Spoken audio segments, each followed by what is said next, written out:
ఆ దేవాది దేవుడు జగద్రక్షకుడు మనకందించిన గీతామృత రసాన్ని ఆస్వాదిస్తూ పరవశిస్తున్న చిన్నారులందరికీ హరే కృష్ణ. ఈరోజు మనం నేర్చుకోబోయే శ్లోకాలు శ్రీమద్ భగవద్గీతలోని మొదటి అధ్యాయము అర్జున విషాద యోగంలోని 28, 29, 30 శ్లోకాలు. కొన్నిసార్లు మన జీవితంలో అనుకోని సంఘటనలు ఎదురైనప్పుడు మనం తీసుకునే నిర్ణయాలు మమతానురాగాలకు అతీతంగా ధర్మంగా ఎలా ప్రవర్తించాలో చిన్న కథ ద్వారా తెలుసుకుందాం.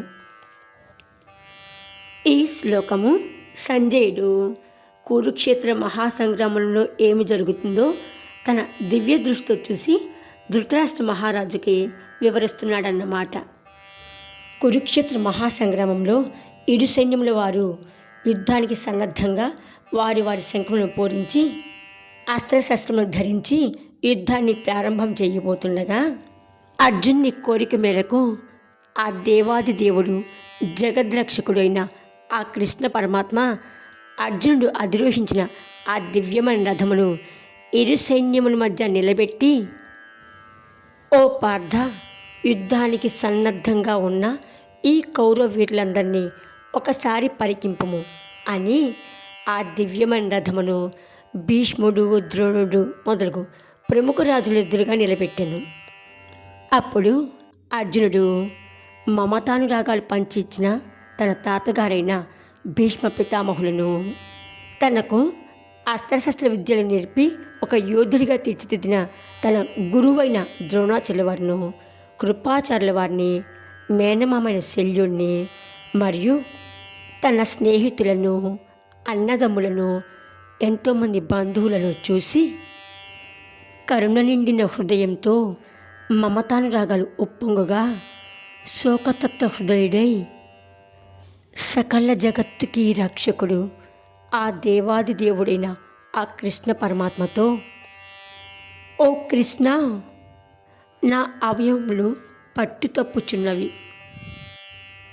నా నోరు ఎండిపోవుచున్నది, నా శరీరమందు వణుకు పుట్టుచున్నది, నా చర్మము మండిపోవుచున్నది, గాంధీవము చెయ్యి నుంచి జారిపోవుచున్నది, నిలబడుటకు కూడా శక్తి లేకుండా ఉన్నాను, నా మనసు గిర్రున తిరుగుతున్నది అని తన యొక్క బాధను ఆ జగద్రక్షకుడైన ఆ కృష్ణ పరమాత్మకి విన్నవించుకుంటున్నాడు. ఇక్కడ మనం అర్జునుని యొక్క పరిస్థితిని అర్థం చేసుకోవాలంటే, అర్జునుడు పరమేశ్వరుడి దగ్గర పాశుపతాస్త్రాన్ని, ఇంద్రుడి నుంచి వజ్రాయుధాన్ని, దివ్యశక్తి గల అస్త్రాలను పొందిన అర్జునుడు, అంతటి మహాయోధుడైన అర్జునుడు యుద్ధ రంగంలో తన యొక్క రక్త సంబంధికులతో యుద్ధం చేయవలసి వచ్చేసరికి మమతానురాగాలతో బందీ అయి విలవిలలాడిపోతున్నాడు. తన వారిని యుద్ధంలో సంహరించవలసి వచ్చేసరికి ఎంత బాధ కలుగుతుందో మనకి అర్జునుడిని చూస్తే అర్థమవుతుంది. మరి ఇలాంటి పరిస్థితి ఎదురైనప్పుడు ఎలాంటి నిర్ణయం తీసుకోవాలో చిన్న కథ ద్వారా తెలుసుకుందాం. విజయేంద్రవర్మ అనే ఒక రాజు తన రాజ్యాన్ని ఎంతో ధర్మంగా, న్యాయంగా పరిపాలిస్తూ ఉంటాడు. ఆ రాజ్యంలోని ప్రజలందరూ రాజుగారి ధర్మనీతి కారణంగా ఎంతో సుఖ సంతోషాలతో జీవితాన్ని గడుపుతుంటారు. ఆ రాజ్యానికి ఒక సమస్య రాజుగారికి సంతానం లేకపోవడమే. తర్వాత వారసత్వం కావాలి కదా, అదొక్కటే సమస్య. ఆ రాజుగారు సంతానం కొరకై ఎన్నో యజ్ఞయాగాదులు చేసిన తర్వాత లేక ఒక పుత్రుడు జన్మించాడు. ఆ పుత్రుడికి విక్రముడు అని పేరు పెట్టి అన్ని విద్యలు నేర్పిస్తారు. ఒకరోజు విక్రముడు అశ్వాన్ని అధిరోహించి నగరమంతా విహరిస్తూ ఉండగా ఆ నగరంలోని ఒక బ్రాహ్మణుని పుత్రుడు ఆ అశ్వం కింద పడి మరణిస్తాడు. అప్పుడు ఆ బ్రాహ్మణుడు మహారాజు వద్దకు వెళ్ళి, మహారాజా, ఈ రాజ్యపు యువరాజు వలన నా పుత్రుడు మరణించారు. ఈ పుత్ర శోకాన్ని భరించలేకుండా ఉన్నాను. మీరు ధర్మాత్ములు, నాకు సరైన న్యాయం కావాలి అని విన్నవించుకుంటాడు. అప్పుడు ఆ ధర్మాత్ముడైన మహారాజు అంతర్మథనంగా బాధపడుతూ ధర్మమా మమతానుబంధమా అనే మానసిక సంఘర్షణకు లోనై తన వంశ పూర్వీకులు ఆచరించిన ధర్మ మార్గాన్నే అవలంబించాలని తన పుత్రుడికి మరణశిక్ష విధిస్తాడు. మరణశిక్ష విధించే సమయంలో రాజుగారు రాణిగారు ఎంతో వేదన అనుభవిస్తారు. కానీ ధర్మాన్ని తప్పకూడదు అని శిక్ష అమలు చేస్తారు. మహారాజు గారి ధర్మనిరతి న్యాయ సంరక్షణను చూసి ఆయన నిత్యము పూజించే ఆ జగన్మాత ప్రత్యక్షమై ఆ యువరాజును మరియు మరణించిన ఆ బ్రాహ్మణ పుత్రుణ్ణి బ్రతికించి, మహారాజా, మీ యొక్క ధర్మనిరతికి నేను ఎంతో సంతోషించాను అని ఆ జగన్మాత ఆ మహారాజుకు అనేక వరాలు ప్రసాదించి అంతర్ధానమవుతుంది. మనం ఈ కథ వలన ధర్మాన్ని తప్పకుండా ఆచరిస్తే మనం భగవంతుడి నీడలో సురక్షితంగా ఉంటామని అర్థమవుతుంది. ధర్మో రక్షతి రక్షితః. మరి అర్జునుడు ధర్మాన్ని ఎలా ఆచరిస్తాడో తర్వాత శ్లోకాల్లో నేర్చుకుందాం. ఇప్పుడు శ్లోకాన్ని చక్కగా పాడుతూ నేర్చుకుందాం.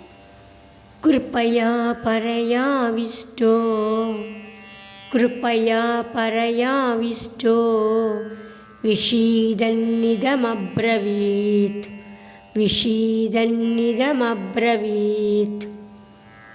అర్జున ఉవాచ దృష్ట్వేమం స్వజనం కృష్ణ దృష్ట్వేమం స్వజనం కృష్ణ యుయుత్సుం సముపస్థితం యుయుత్సుం సముపస్థితం. కృపయా పరయావిష్టో విషీదన్నిదమబ్రవీత్. అర్జున ఉవాచ దృష్ట్వేమం స్వజనం కృష్ణ యుయుత్సుం సముపస్థితం. సీదంతి మమ గాత్రాణి సీదంతి మమ గాత్రాణి ముఖం చ పరిశుష్యతే ముఖం చ పరిశుష్యతే. వేపదుశ్చ శరీరే మే వేపదుశ్చ శరీరే మే రోమహర్షశ్చ జాయతే రోమహర్షశ్చ జాయతే. సీదంతి మమ గాత్రాణి ముఖం చ పరిశుష్యతే. వేపదుశ్చ శరీరే మే రోమహర్షశ్చ జాయతే. గాంధీవం స్రంసతే హస్తాత్ గాంధీవం స్రంసతే హస్తాత్ త్వక్చైవ పరిదహ్యతే త్వక్చైవ పరిదహ్యతే. న చ శక్నోమ్యవస్థాతుం న చ శక్నోమ్యవస్థాతుం భ్రమతీవ చ మే మనః భ్రమతీవ చ మే మనః. గాంధీవం స్రంసతే హస్తాత్ త్వక్చైవ పరిదహ్యతే.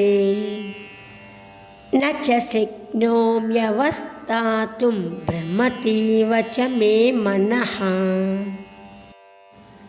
28వ శ్లోకంలో అర్జునుని యొక్క మనోభావం, యుద్ధరంగంలో శత్రువులుగా నిలబడ్డవారు అతని తాతగారు భీష్ముడు, గురువు ద్రోణుడు, స్నేహితులు, బంధువులు, అన్నదమ్ములు అని చూసినప్పుడు అతని యొక్క గుండె కరుణతో మమతానురాగాలతో నిండిపోయింది. గీతా సందేశం.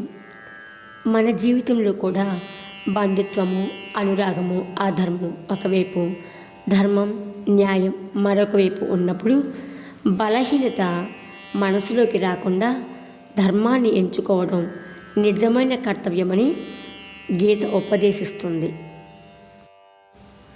29వ శ్లోకంలో అర్జునుడు ఆ శ్రీకృష్ణునితో, ఓ కృష్ణ, యుద్ధము చేయడానికి సిద్ధంగా ఎదురుగా నిలబడి ఉన్న నా బంధువులను చూసినప్పుడు నా శరీరం అంతా వణుకుతుంది అని అతని యొక్క ధర్మ సంకటాన్ని తెలుపుతున్నాడు. జీవితంలో మనం కర్తవ్యాన్ని నిర్వర్తించవలసి వచ్చినప్పుడు మన హృదయంలో ఉన్న బంధుత్వము, ప్రేమ, అనురాగము మనల్ని బలహీనం చేస్తాయి. కానీ నిజమైన ధర్మం అనేది భావోద్వేగాలపై గెలిచి సత్యం కోసం నిలబడటమే.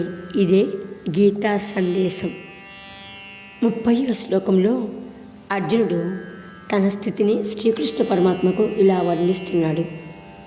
నా చేతుల్లోని గాంధీవం జారిపోతున్నది, నా చర్మం మండుతున్నట్లు అనిపిస్తోంది, నేను నిలబడలేకపోతున్నాను, నా మనస్సు గిర్రున తిరుగుతున్నది అని తన యొక్క స్థితిని ఆ శ్రీకృష్ణ పరమాత్మకు వివరిస్తున్నాడు. మనిషి భావోద్వేగాలకు లోనైతే ఎంత శక్తివంతుడైనా బలహీనుడవుతాడు. శరీర బలమే కాదు, మనసు స్థిరత్వం కూడా ధర్మపాలనలో అత్యవసరము. ఇదే గీతా సందేశం. 28, 29, 30 శ్లోకములకు ప్రతిపదార్థం నోట్స్ మాత్రమే ఇస్తున్నాను. వీడియో లెంతీ కాకుండా ప్రతిపదార్థం నేర్చుకుంటే మనకి పూర్తిగా శ్లోకము, భావము రెండూ అర్థమవుతాయి. అంతేకాకుండా భాష మీద కమాండింగ్ కూడా ఉంటుంది. తప్పకుండా నేర్చుకుంటారని ఆశిస్తున్నాను. జై శ్రీకృష్ణ.